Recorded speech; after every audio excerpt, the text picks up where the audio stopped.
കുഞ്ഞിന് ചോറ് കൊടുക്കുന്ന ദിവസമാണേ. അപ്പോൾ ഇത് നമ്മുടെ അടുത്തുള്ള ഒരു ക്ഷേത്രത്തിലായിരുന്നു ആദ്യം കൊടുത്തത്.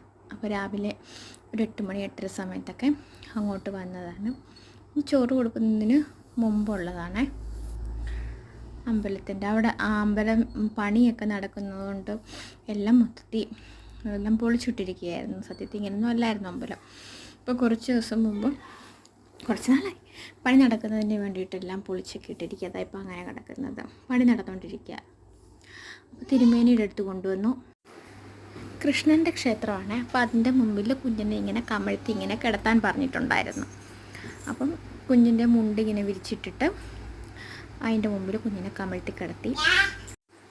പിന്നെ ചോറ് കൊടുക്കുകയാണ്. അപ്പോൾ എല്ലാവരും ഇങ്ങനെ തൊട്ട് കൊടുക്കുകയാണ്.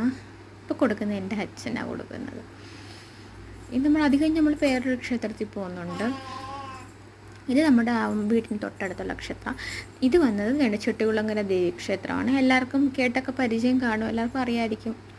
ഇത് ചെട്ടികുളങ്ങര ദേവീക്ഷേത്രത്തിൽ കൊണ്ടുവന്നിട്ട് അച്ഛനില്ലല്ലോ, അച്ഛൻ ഗൾഫിലായതുകൊണ്ട് ഞാൻ എൻ്റെ മടിയിലിരുത്തിയാണ് കുഞ്ഞിന് ചോറ് കൊടുക്കുന്നത്. അപ്പോൾ ഇവിടെയും കൊണ്ടുവന്ന് എല്ലാവരും കുഞ്ഞിൻ്റെ വായിലേക്ക് ഇങ്ങനെ തൊട്ട് കൊടുക്കുക. ഫസ്റ്റ് ടൈമല്ലേ എരിവും പുളിയും ഉപ്പും മധുരവും ഒക്കെ. പിന്നെ കുഞ്ഞിൻ്റെ അന്നത്തെ കുറച്ച് ഫോട്ടോസാണ്, അത്രയേ ഉള്ളൂ. ആരും വീഡിയോസൊന്നും അങ്ങനെ എടുക്കാനൊന്നും ഇല്ല, അതുകൊണ്ട് കുറച്ച് പോർഷൻ മാത്രമേ കിട്ടിയിട്ടുള്ളൂ. പിന്നെ അത് കഴിഞ്ഞെടുത്ത് കുറച്ച് ഫോട്ടോസാണ്. ഇത് അമ്പലത്തിൻ്റെ, ഇതും ചുറ്റുള്ളവരെ അമ്പലത്തിൽ വെച്ച് തന്നെ എടുത്ത ഫോട്ടോസാണ്. അപ്പോൾ ഓക്കെ, ബൈ, ഇത്രയേ ഉള്ളൂ.